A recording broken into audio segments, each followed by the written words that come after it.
Qu'est-ce qu'il y a? J'arrive pas. Doucement, Bezrat Hachem, on va parler un peu. Ça va venir.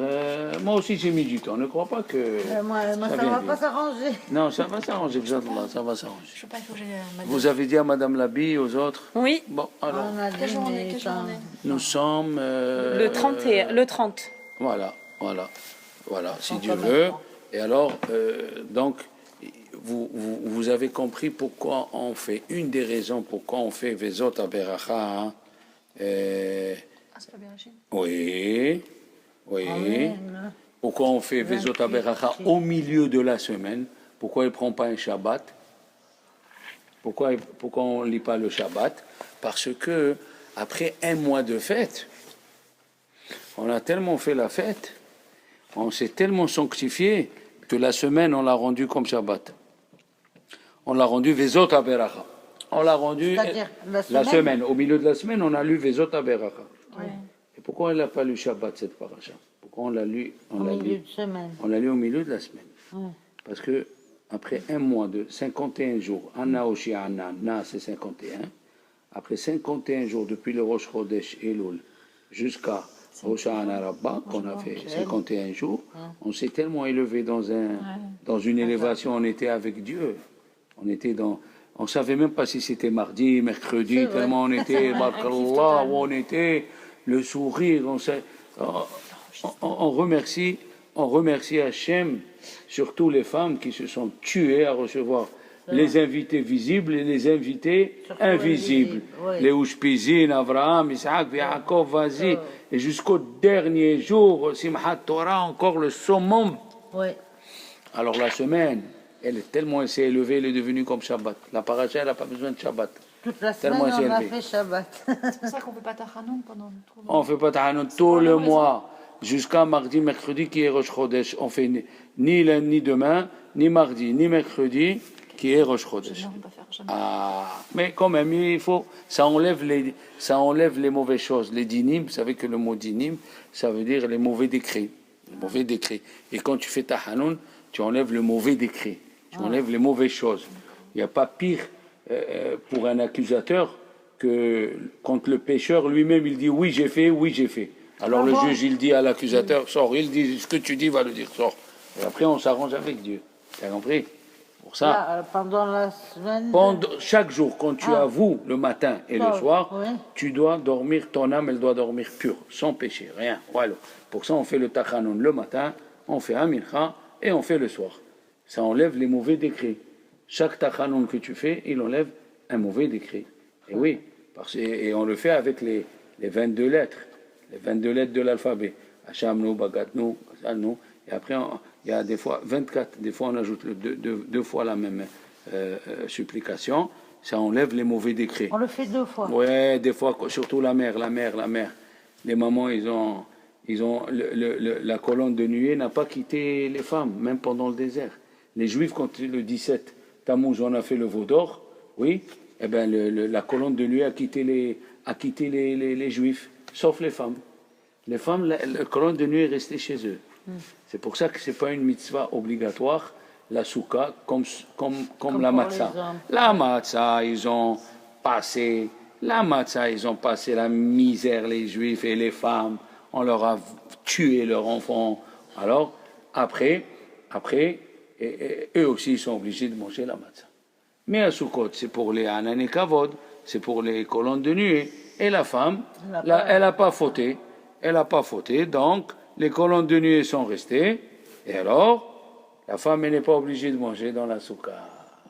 C'est pas comme ça.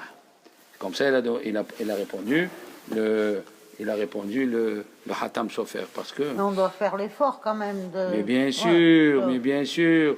Je vais vous dire quelque chose.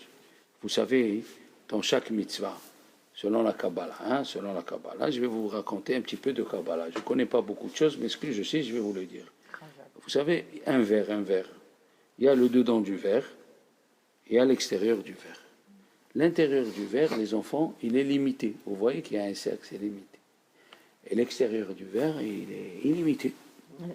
Alors, dans la Kabbalah, on dit l'intérieur du verre, l'extérieur du verre. C'est quoi?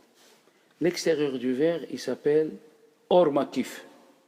la lumière qui entoure, Or Makif, elle est illimitée. Le Baal HaTanya, il parle beaucoup de ça dans ses discours. Et l'intérieur, c'est le Or Shel Pnim. Il est limité, la lumière intérieure, la lumière extérieure. D'où elle naît, avec quoi on fait les miracles. Quand tu demandes un miracle et Dieu veut faire un miracle, il utilise la lumière, le Or Makif, la lumière extérieure. Le Or Makif, c'est la lumière extérieure. Mais la lumière intérieure, elle est limitée. Comme si tu veux dire, quand tu es en bonne santé, tu viens prier, et quand tu es en mauvaise santé, tu restes chez toi. La même chose, le bon Dieu il va se conduire avec toi comme tu es en train de le faire. C'est-à-dire, naturellement, il sera là, mais au-delà du naturel, il ne sera pas là, comme toi. Par contre, il le dit, le Bnei Issachar, et tous les Mefarshim disent, quelqu'un comme vous, les femmes, admettons, je dis admettons, et parce que c'est vrai, et les hommes, nous aussi, vous savez que dans chaque mitzvah, il y a des détails, des petits détails, des arrière-petits détails, et sur les détails, il y a des détails, sur les détails, il y a des détails. Ouais. Tous ces détails, ils s'appellent Or Makif. C'est la lumière extérieure. Et au moment où tu auras besoin d'un miracle, le bon Dieu, il va puiser sur ce que tu as créé toi-même. Le Or Makif. Exemple. Je donne un exemple. Or Makif, ça veut dire que c'est quand tu t'obliges à faire quelque chose que tu n'es pas obligé de faire. Je vais donner un exemple et après je vais dire dans la vie pratique. Un exemple, c'est écrit que Dieu il s'est rappelé de Hanna, on lit la Haftara de Hanna l'Aziza. Hanna, cette prophétesse, quand on lit la Haftara, j'ai les larmes aux yeux. Et cette Hanna-là, Dieu lui a donné un enfant le jour de Rosh Hashanah, qui s'appelle Shmuel. Pourquoi? Parce que chaque Rosh Hashanah, Elkana, son mari, il a vu que les Juifs ne montaient pas au Beth Amikdash à Rosh Hashanah. Qu'est-ce qu'il a fait? Il habitait loin. Et il allait dans chaque village et les gens lui disaient « Qu'est-ce que tu fais ?» Il a dit c'est Rosh Hashanah, on va monter à Shiloh. Allez, tu viens pas. Jusqu'à Rosh Hashanah, des dizaines, des milliers de Juifs venaient à Rosh Hashanah au Beth Amikdash. À Shiloh, ça veut dire qu'il n'y avait pas encore le Beth Amikdash. Alors le bon Dieu, il a dit « Tu amènes mes enfants chez moi. Hein? Moi aussi, je vais te donner un enfant sans limite. » Shmuel, il était équivalent comme Moshe et Aaron. Ah ouais, c'est écrit, on lit le vendredi soir dans les Mizmorim, Moshe et Aaron, Bechohanav, ou Shmuel, Bekoré Shemo. Ah, qu'est-ce qu'il vient faire ici, Shmuel? Shmuel, il était plus fort que Moshe Rabbeinu dans un domaine. Moshe Rabbeinu, quand Dieu voulait lui parler, il appelait à la tente d'assignation. Mais Shmuel, là où il était, Dieu lui parlait. Pourquoi? Parce que Shmuel, il allait de ville en ville diffuser la Torah. Il a dit, tu vas de ville en ville, quand tu m'appelles, je suis là. Moshe, pour me parler, tu viens là, alors tu ne peux pas me parler quand tu veux. Vous vous rendez compte un petit peu de quoi on parle? Mais la question qui pose Rav Chaim Kanievski, Shalita, est-ce que Rosh Hashanah, c'est une fête de pèlerinage? Est-ce que c'est une fête où on doit monter? Non. Pesach, Shavuot, Sukkot. Mais Rosh Hashanah, est-ce que c'est une fête de pèlerinage? Ah, c'est pas une fête de pèlerinage. Et il est monté, il a fait monter tout le monde. Donc il a augmenté le Orma Kif de Akadosh Baruch. Il a fait kavod à Dieu. Il lui a augmenté cette lumière illimitée. Alors Dieu lui a donné un enfant illimité. Parce qu'il n'était pas chayav et il l'a fait. Deuxième chose, Mordechai. Il a écrit, il se prosternait pas, Mordechai. Il ne se prosternait pas devant Haman. Ouais. Alors, mais il y a une question. Le Tosafot dans Shabbat, la page 73b, et demande une question. Si c'était Avodah Zara, tout le Sanhedrin ne devait pas se prosterner. Exactement. Et si c'était pas Avodah Zara, pourquoi Mordechai ne se prosterne pas? À nous de voir. Si c'est Avodah Zara, il ne faut pas se prosterner, tout le monde. On ne va pas dire que le Sanhedrin faisait Avodah Zara. Et quoi? Alors, c'était pas Avodah Zara. Alors, pourquoi tu nous embêtes, Mordechai? Tu te prosternes pas. Même là, il faut... Ici, dit le Tosfot, c'est écrit dans la Gemara. Celui qui se prosterne à une idole par amour à son copain le Goy, ou par la peur à son copain le Goy, ça ne s'appelle pas Avodah Zara. Comment? Avodah Zarah, c'est quand tu crois dans la statue. Tu dis, c'est elle, c'est lui. Mais si tu te prosternes pour faire plaisir au goy qui va te faire une affaire à 10 millions d'euros, c'est pas Avodah Zarah. Et alors Mordechai, pourquoi il ne se prosternait pas? Faisait une khumra. Khumra, une sévérité. Et quand on fait une sévérité, on augmente le Or Makif. Alors si tu augmentes le Or Makif, il y a eu le Nes de Pourri. Esther, est-ce qu'elle était obligée de jeûner? Elle a jeûné. Chaque fois que tu fais des choses en plus, tu augmentes la lumière extérieure que Dieu il te donne et il va te faire des miracles dans les moments où tu as besoin et les autres, ils n'auront pas ces miracles. Rabbi Hanina ben Dosa, parce qu'il était pauvre, parce qu'il souffrait avec sa femme, la Gemara elle a dit, il était habitué au nissim, il était habitué au miracle. Pourquoi? Parce que comme il supportait la souffrance du monde entier, elle était sur le dos de Rabbi Hanina et de sa femme. Et il disait rien. Alors la Gemara elle a dit, Kol ha'olam nizun bishvil Rabbi Hanina. Le monde entier, il vit grâce à qui? Grâce à Rabbi Hanina. C'est-à-dire que chaque fois, tu verras dans la Torah, par exemple, dans la Gemara de Megillah, c'est écrit dans la page 27, 28, 27b, début 28, c'est écrit là-bas tous les rabbins qui ont eu une longue vie et on leur a demandé une question. Pourquoi tu as eu la longue vie? Un, il a dit, j'étais le premier à la synagogue. Un, il a dit, je ne me suis jamais énervé chez moi. Un, il a dit, j'ai jamais marché sans dire d'Ivret Torah. Ça veut dire, il dit Rabbi Yehuda Chassid, ces rabbins, ils ont ajouté des choses que ni la Torah, ni les Chachamim m'ont dit de le faire. Et ils se sont ajoutés des choses, donc ils ont ajouté autour d'eux cette lumière infinie.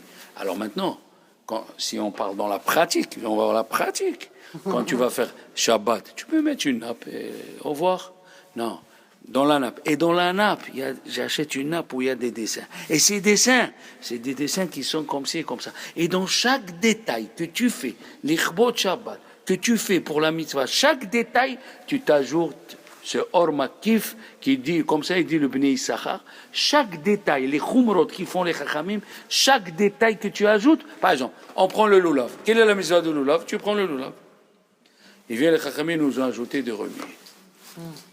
Allez, moi j'ai 60 ans, je suis encore beau, hein, dites la vérité. Bon, j'ai 60 ans et j'ai jamais su combien de fois on remet.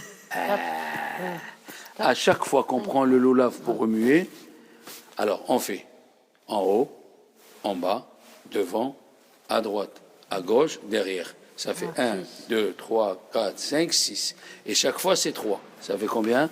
18. Et on remue 4 fois. 18 dans fois 4, 72. 72, Gemataria Chesed.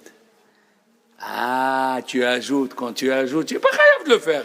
Tu ajoutes Gemataria 72, Gemataria Chesed, tu auras plus de bonté cette année que les autres années.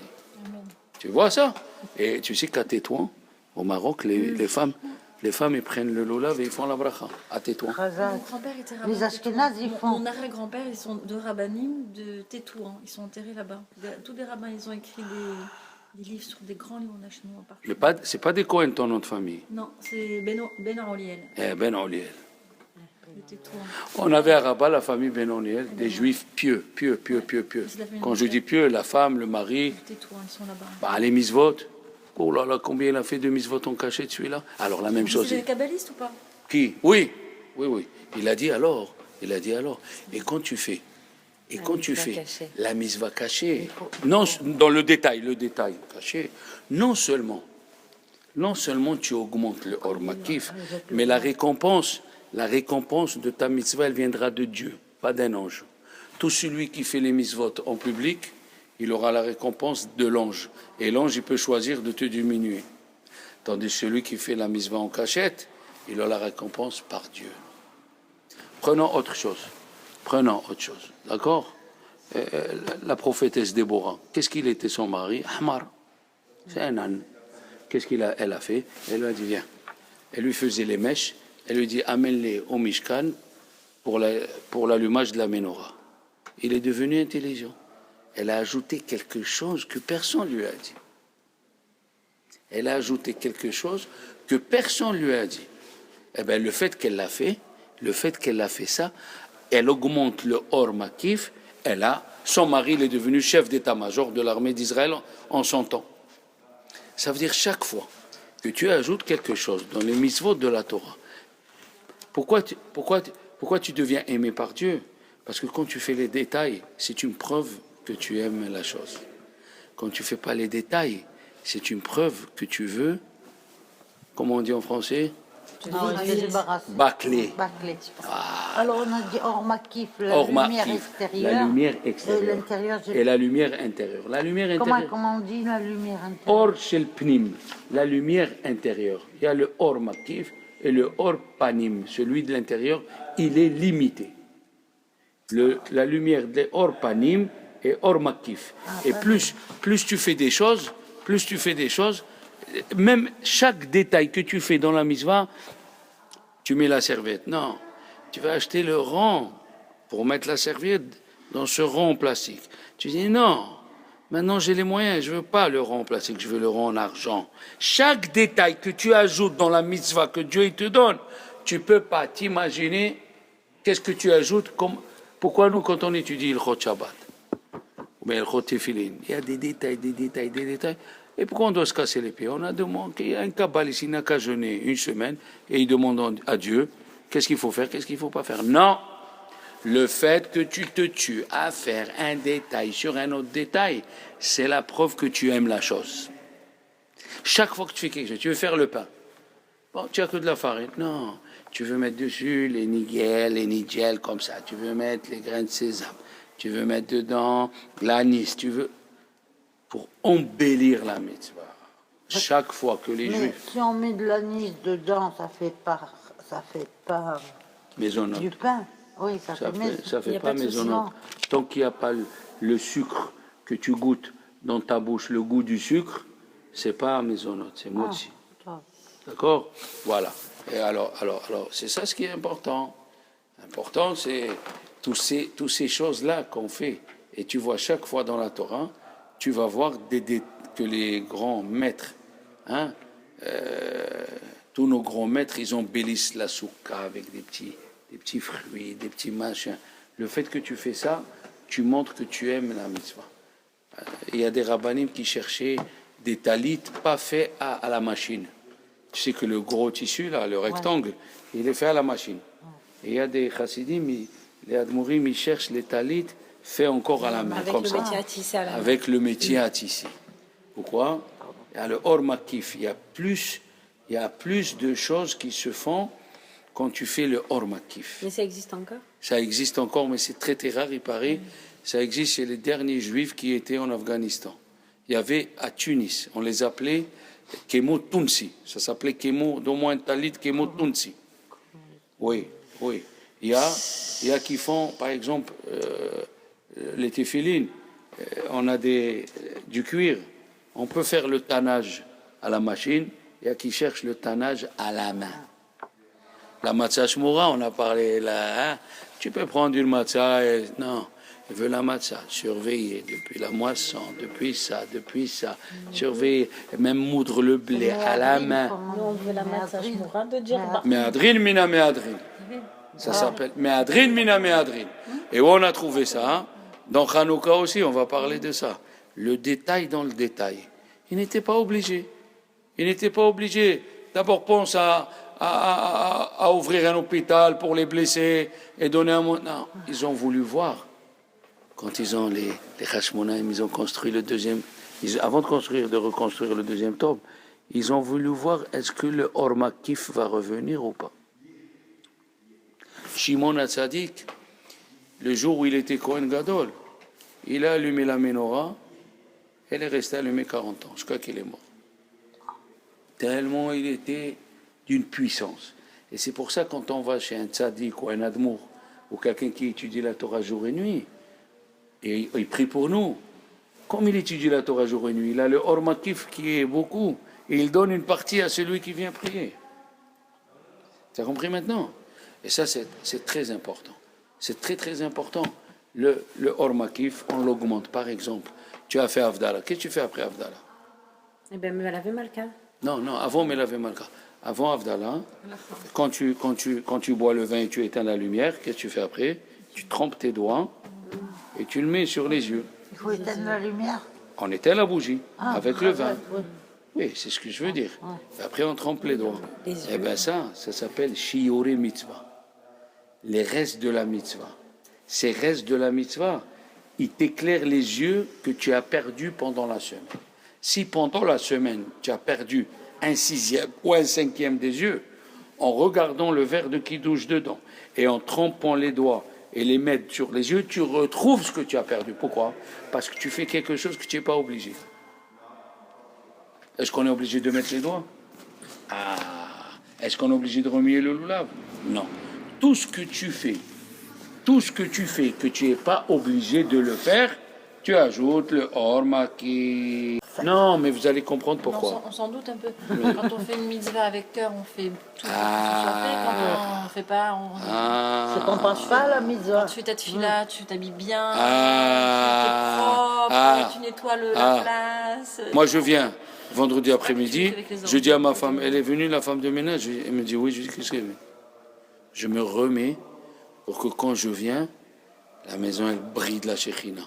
Au moment où tu allumes les lumières, la femme, au moment où elle allume les lumières, il y a les anges qui accompagnent Hava dans la création qui viennent et qui bénissent cette femme qui a allumé les lumières.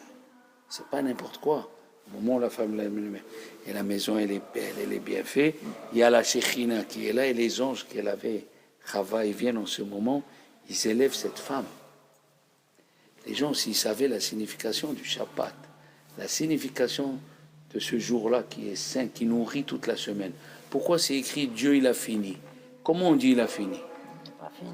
En hébreu, il a fini. Vaïgmor. Vaïgmor, il a fini. On dit Vaïchoulou. Pourquoi Vaïchoulou, ce mot-là? Il dit le Sfat Emet, parce que le Shabbat, Vaïchoulou, il y a le mot Kala. Il est comme une mariée. Comme la mariée, comment elle est bien habillée, le beau foulard. Les femmes, malheureusement, ils sont fatigués le vendredi soir.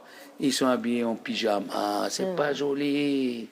C'est pas joli. La Shekhina, elle est chez toi. Le soir, il faut mettre ce petit foulard Hermès, ces petites vestes. J'ai mis 8 ans. Eh bien, c'est bien ce que tu as fait. Où vit-on? Où vit-on si on ne fait pas les bonnes choses pour le Shabbat? Mais où vit-on? C'est pas normal. Ah, si elle va voir le soir une bar mitzvah ou un mariage, elle va aller bien habillée.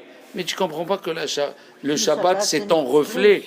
Et le kala, la kala des belles choses. Pourquoi Dieu t'a donné le moyen?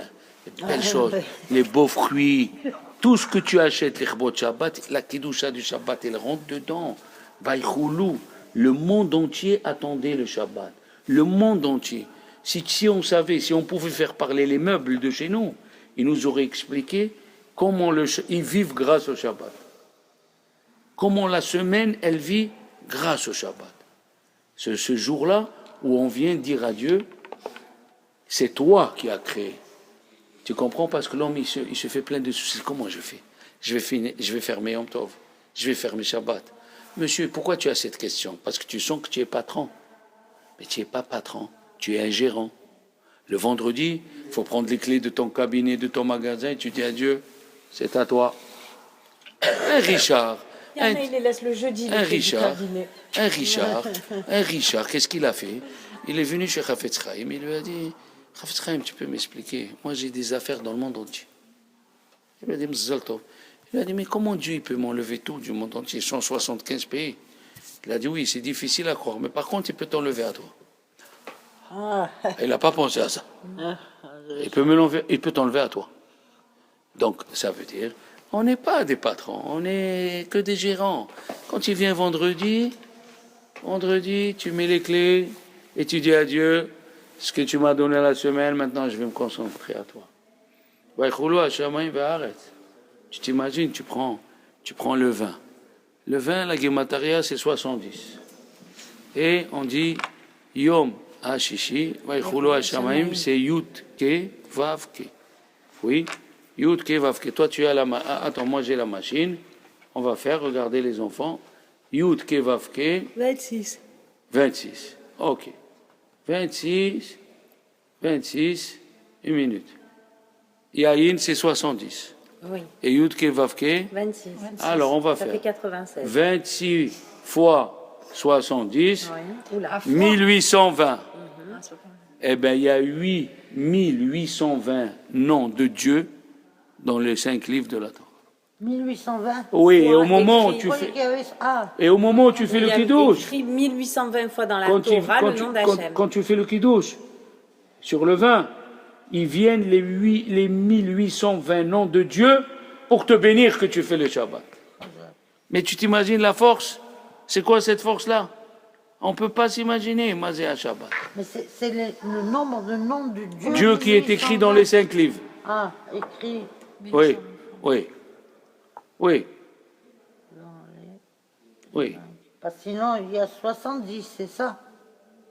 Yahin, c'est 70. Ouais. Yahin, c'est 70, absolument. Mais 70, c'est le nombre de C'est noms le, d'Hachem. c'est le, c'est- non, c'est la guématria du mot vin. Le vin. Le vin, le yaïn. On fait le kiddush. Et combien il y a de noms d'Hachem différents? Hein? Combien il y a de noms d'Hachem différents? Ah, il y a 70 Ah. noms de Dieu différents. Non, mais, C'est ce qu'elle voulait ça veut dire, dire, Michel. voilà, maintenant, je vais ajouter un petit détail. Quelle était, parce qu'on doit comprendre un petit peu, quelle était la faute de Adam Arishon? Quelle faute il a fait? Parce que tout le monde se tue. Ah oui. Quelle faute il a fait c'est vrai. Adam Arishon? Le pauvre Morboune. Quelle faute? D'abord, pour répondre à cette question, je vous pose une question. Est-ce que les anges y fautent? Non, Ah, bonne question. Ils sont pas libres arbitres. ils n'ont pas de libre arbitre, ils ne peuvent pas fauter. Alors, Rabbi Yonatan Abichis, dans son deuxième livre, des rouges têtes, il amène des preuves que les anges y fautent. Ah oui, sinon ils brûlent, parce qu'il y en a qui disent qu'ils brûlent. Ah, merci Carole. Les anges, elle dit la Gemara dans Chagiga, la page 10, dans le Tosfot, il y a des anges qui s'appellent Chayot HaKodesh. Et de leur transpiration, ils naissent des jeunes anges. Et ils veulent dire Kadosh, Kadosh avant que le moment arrive. Et alors là, ils se brûlent. Pourquoi? Parce ils sont montés dans un degré qu'ils n'avaient pas le droit. Et pourquoi ils sont montés dans un degré qu'ils n'avaient pas le droit? Parce que leur création, elle est comme ça, de vouloir monter plus haut. Même l'ange, il a amené la preuve aussi dans Chagiga et dans le Baba Mitzia, où l'ange, il a reçu 60 coups de fouet. Ça veut dire l'ange il faute. On a vu aussi dans Bereshit, dans Noah, ou non, à la fin de Bereshit, excusez-moi, les anges qui sont descendus sur terre et ils ont fauté. Donc, les anges, ils fautent. Mais ils veulent atteindre quoi? La Gemara, dans Baba Batra, la page 74, là-bas, il y a des allégorismes. C'est des histoires, mais c'est en vérité des paraboles pour nous dire des secrets. Comme ça, il dit le Maharsha, comme ça dit. Là-bas, Rabba Bar Chana, il nous raconte une chose extraordinaire, qu'il a rencontré un nomade dans le désert, en vérité c'est Eliyahu Hanavi. Il lui a dit, viens, je te montre comment ils sont ceux qui sont morts dans le désert, Mété Midbar. Et c'est là, vous aurez la réponse à la question connue, pourquoi on n'a trouvé aucun ossement de 5 millions de personnes qui étaient dans le désert. Pour la simple raison, quand les gens, ceux du désert, ils mouraient, ils rentraient corps et âme dans la terre. Ils ne se décomposaient pas. Et il leur a montré, Eliyahu Hanavi l'a montré à Rabba Bar Hana, ils sont assis, les jambes en tailleur, leur face et les yeux vers le haut, et leurs joues comme s'ils ont bu du vin. C'est quoi cette image? Les gens du désert, leurs fautes, ils ont fait 10 fautes. On peut les compter dans les doigts. Les gens du désert. Les juifs du Oh, désert. très- Tu as raison, ça veut dire les juifs du désert. Et leur faute, c'était de vouloir se dépasser à chaque fois quand ils n'avaient pas encore la mesure et le temps nécessaire à captiver la qualité qu'ils devaient prendre. Ils sautaient de degré pour aller dans un autre degré. Comment quelqu'un, il saute de degré sans se rendre compte qu'il est en danger? C'est quand quelqu'un il a bu du vin. Quand quelqu'un il a bu beaucoup de vin, Carole, il n'a plus de limite. Il croit qu'il peut sauter du 10e, il croit qu'il peut sauter. C'est extraordinaire, hein? C'est extraordinaire. Il croit qu'il peut sauter du 10e, qu'il peut sauter du 20e. D'accord? Alors, le vin, quand tu le prends outre mesure, tu dépasses, Ça y est. Par exemple, si on prend le vin, oui, le vin, c'est 70. Si des 70, on enlève 26, Avaya. Qu'est-ce qui reste? 54. 40. Alors, 50, même Dalet, 70. il reste 40. 44. Alors, regarde, le vin, si tu fais un verre du kidouche, un verre, et tu prends que 26, Baruch Ata Hashem, il fait du bien. Mais si tu exagères, Et tu- il devient dame du sang. et oui. Alors, le sang, Pour ça, c'est 44. c'est pour ça qu'on met les 3 gouttes. Oui, le sang, c'est 44. Et Havaya, c'est 26. Comme ça, il dit Rav Moshe Wolfson Shalita. Si tu prends la mesure qu'il faut, Ineni. Si tu ne prends pas la mesure qu'il faut, ça devient une dame. Alors, il dit les gens, les juifs du désert, voulaient toujours se dépasser. Ok? Ils voulaient toujours se dépasser. Les anges voulaient toujours se dépasser. Prenons Nadav et Avihu. Nadav et Avihu, c'est les deux fils d'Aaron. Il y a écrit, ils sont rentrés, une des fautes, ils ont bu du vin. Est-ce que des gens sains comme ça, ils boivent du vin? Non. Ça veut dire qu'ils voulaient se dépasser. Et le Rabbi Chaim Ben Attar du Maroc, Alav Shalom, qui était en 1700 à Jérusalem, il a écrit dans son livre, il savait qu'ils allaient mourir, mais c'était tellement bon, c'était tellement beau. Pourquoi? Il voulait atteindre le 50e degré. Quand Dieu a créé le monde, il a créé avec le 50e degré. Et Moshe Rabbeinu, il est arrivé au 49e.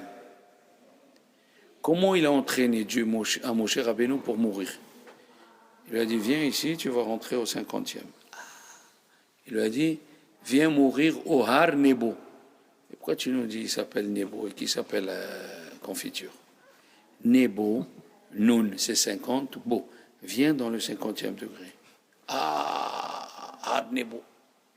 Nebo, Nun, Bo. Donc Moshe Rabbeinu, il voulait atteindre ce 50e degré. Maintenant, si on cherche à savoir, aujourd'hui, on va dire un petit peu plus dans ce 50e degré. C'est quoi ce 50e degré?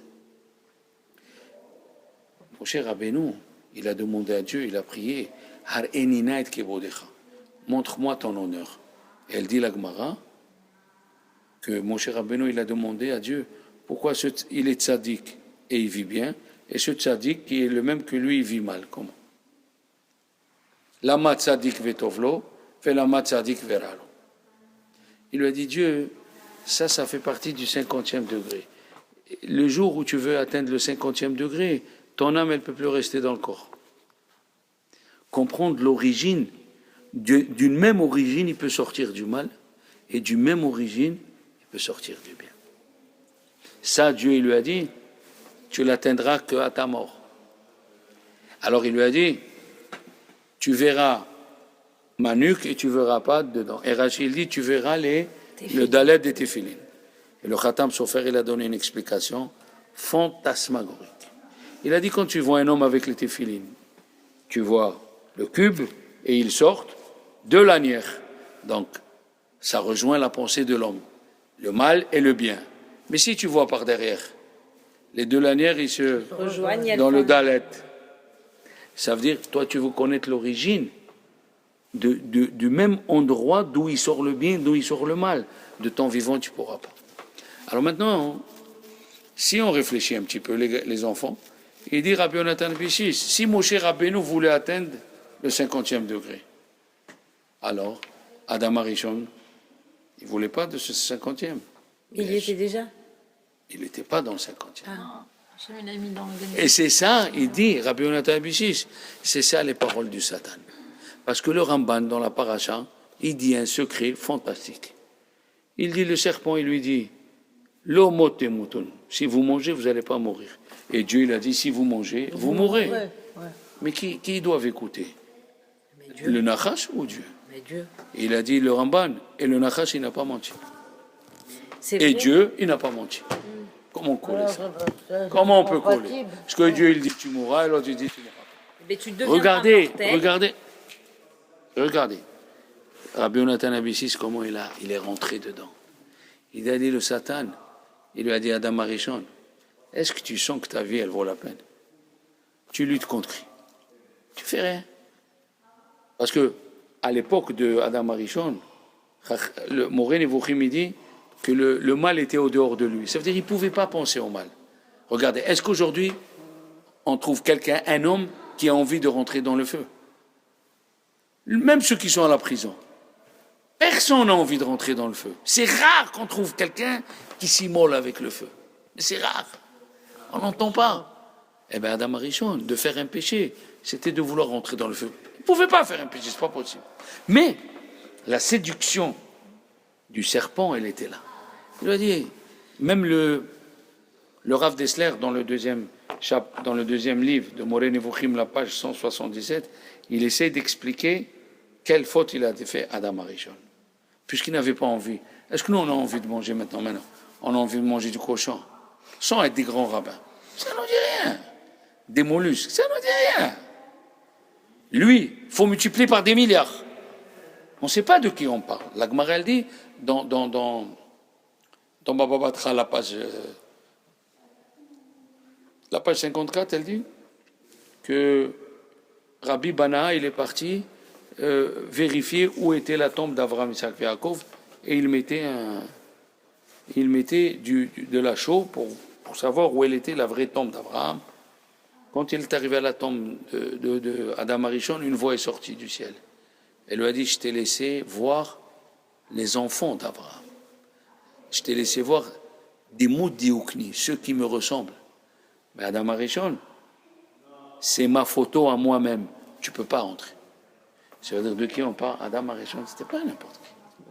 Et la Gemara dans Chagiga, elle dit, quand il est mort, ses talents, les talents de Adam Arishon, il faisait de l'ombre au soleil. Et il dit le Rav Dessler, Adam Arishon, même après sa mort, il était d'une sainteté, on ne peut pas s'imaginer que c'est Adam Arishon. Adam Arishon, Hassid d'ailleurs. Adam Arishon, dès qu'il a fauté le pauvre, il a vu samedi soir que le soir est venu, il s'est mis à pleurer avec sa femme, ils sont restés pleurer jusqu'à qu'ils ont vu le matin. Ils ont dit, ah, Dieu l'a créé la nuit et le jour. Alors il a trouvé un taureau d'une corne et il a sacrifié à Dieu. Comme ça c'est écrit dans Tehillim, Shor mafris makrin keren echad. Pourquoi? Parce qu'il dit Rabbi Daniel Ad-Darshan, quand un homme il faute, il amène un korban, il y a 248 membres, comme l'homme il a 248 membres. Et comme Adam Arishon, on lui a appris une côte pour créer la femme, donc combien il a? 247. Alors Dieu lui a donné un taureau avec une seule corne, 247. On ne sait pas qui c'est Adam Arishon. Mais on veut savoir qu'est-ce qui est rentré dans sa tête pour fauter. Alors il lui a dit, le serpent, il lui a dit, ta vie, elle ne sert à rien. Tu luttes contre qui? Contre rien. Mais viens rentrer dans le 50e degré. Ah, Dieu il a dit tu vas mourir si tu rentres dans le 50e. C'est vrai, tu vas mourir charnellement, mais spirituellement, tu vas rentrer, tu vas vivre. C'est ce qui fait que les deux, ils n'ont pas menti. Ni le serpent, ni Dieu. Quand Dieu il a dit tu vas mourir, corporellement ici, charnellement. Et quand le serpent il a dit, regarde, un petit de ta génération, mon cher Rabbeinu, il se tue à voir le 50e degré. Nadav Avihu, il se tue, il savait qu'ils allaient mourir, il dit, ils sont rentrés pour atteindre le 50e. Et toi, tu ne veux pas atteindre le 50e? Il a dit oui. Or, qu'est-ce que nous avons dit? Nous avons dit que même les anges y fautent. Il faut pas outrepasser ta limite. Ezeu Chacham, c'est écrit dans Pirkei Avot, Ezeu Chacham amakir et mekomo. Tu dois connaître ta place. Tu ne vas pas dire aux gens, venez, je vais vous bénir comme un admour, moi. Qui es-tu? Il faut rester à ta place. Même à Arizal, il a dit à Rabbi Chaim Vital, qui voulait connaître un secret, il lui a dit, Ad kan techum Shabbat. Jusqu'ici, tu as le droit. Jusqu'à que tu augmentes. Et nous avons vu, Rabbi Akiva, dans la Gemara de Chagiga, il est rentré dans la Kabbalah, à 4. Il est resté seul. Ils lui ont dit, pourquoi toi, les trois, ils sont morts? Il a dit, moi, chaque escalier que je montais, d'abord, je m'assoyais bien, et après, je montais plus haut. Il ne faut pas brûler. C'est d'où on dit brûler, il a brûlé ses ailes. Brûler ses ailes. D'accord? Brûler ses ailes. Il s'est brûlé les ailes. Voilà. Alors, la faute d'Adam Arishon, c'est qu'il a voulu monter dans un degré qui n'était n'était pas pas prêt. encore prêt. Tu n'es pas encore prêt. La Gemara, elle amène dans Yerushalmi qu'il y a un rave avant de mourir, il a dit à un rave Cohen, viens, je vais t'apprendre. Le Shama Meforaj, il lui a dit non. Il lui a dit pourquoi? Il lui a dit, moi, je suis pauvre, je demande aux gens. Je demande aux gens le maaser, la terouma, et si un il me refuse, avec les nerfs, je vais le faire Shema Meforaj, je le tue. Alors ne me donne pas. Oh là là là là là là. Mais tu t'imagines, tu dis à quelqu'un, je te donne les secrets de la nature, et il te dit non. Il n'est pas en mesure. Laisse-moi, j'étudie Paracha, j'étudie Dinim, je monte au fur et à mesure, et quand j'atteindrai le degré, je ferai ça. Parce que Adam Arishon, on veut savoir qu'est-ce qui lui est rentré dans la tête. Tu comprends? Et Chachamim me disent, le Rabbeinu Bechaye dit que chaque fois que tu viens étudier la Torah, quand tu ouvres, oublie les commentaires que tu connais et rentre dedans comme si c'était quelque chose de nouveau. Tu vas voir des nouvelles questions qui vont venir. Tu vas voir des nouveaux... Alors, il y a un rave qui s'appelle Rabbi Asher Weiss. C'est un Dayan. Et son rave, c'était le Admour de Kloisberg. Il était le chassidim de Belz. Il a fait les camps de concentration, il a fait un éder. Il y a beaucoup d'histoires à lui. Il a écrit un livre, Ale Merorot, les feuilles d'amertume. Chaque feuille, il raconte les camps de concentration. Et ouais, il a fait des trucs, et il a fait un éder, que si Dieu le sauve, il construit un hôpital, mais il a écrit pour tout le monde. Les goïms, les juifs, les animaux, pour tout le monde. Comme ça. Il a fait des choses extraordinaires. Il a dit, regardez comment elle était sa tête. Il n'a pas mangé taref pendant les 5 ans. Il a réussi. Et le dernier jour, les Allemands, ils savaient que les Américains ils étaient en train de venir. Ils les ont sortis, ils appellent ce livre la marche de la mort, ils ont fait. Ils les faisaient marcher au fur et à mesure, il y avait des gens... Et il y a un juif, il mangeait de l'herbe. Il y a un juif, il a dit au rave, est-ce qu'on a le droit de manger de la chair humaine pour se sauver, pour sauver sa vie? Comment on dit en français? Non, pas cannibale, donne-moi un autre mot. Anthropophage. Anthropophage. Hazak. Alors, il lui a dit, c'est moutard. Il lui a dit maintenant, Réhouven, il est mort. Et moi, je vais mourir. Est-ce que je peux manger un morceau de sa chair? Il lui a dit, d'après la halakha, tu as droit. Mais écoute-moi, mon fils. Les Allemands, si tu manges, les Allemands, ils vont dire, ça valait le coup de tuer un peuple qui ressemble au diable. Tu vas faire plus que le Issour. Tu vas faire un Chilul Hashem. Regardez où était sa tête. Et lui, le Admour Mikloisberg, ils lui ont demandé, pendant 1 mois, on était dans la Torah, les Misvot. Et après, comment on peut faire pour retrouver la joie de Simchat Torah, de Shmini Atzeret? Comme j'ai dit dans le discours de YouTube, la plus grande défaite, c'est Shmini Atzeret. Comme ça, il dit Rabbi Menachem Azaria Mipano. La plus grande des fêtes. Ah, des fêtes. La plus grande pas des fêtes, oui. La plus grande des Chagim. Parce que tous les Chagim, c'est écrit Chag. Et Shemini Atzeret, c'est écrit Shemini Chag Atzeret. Pourquoi tu ne le mets pas au début?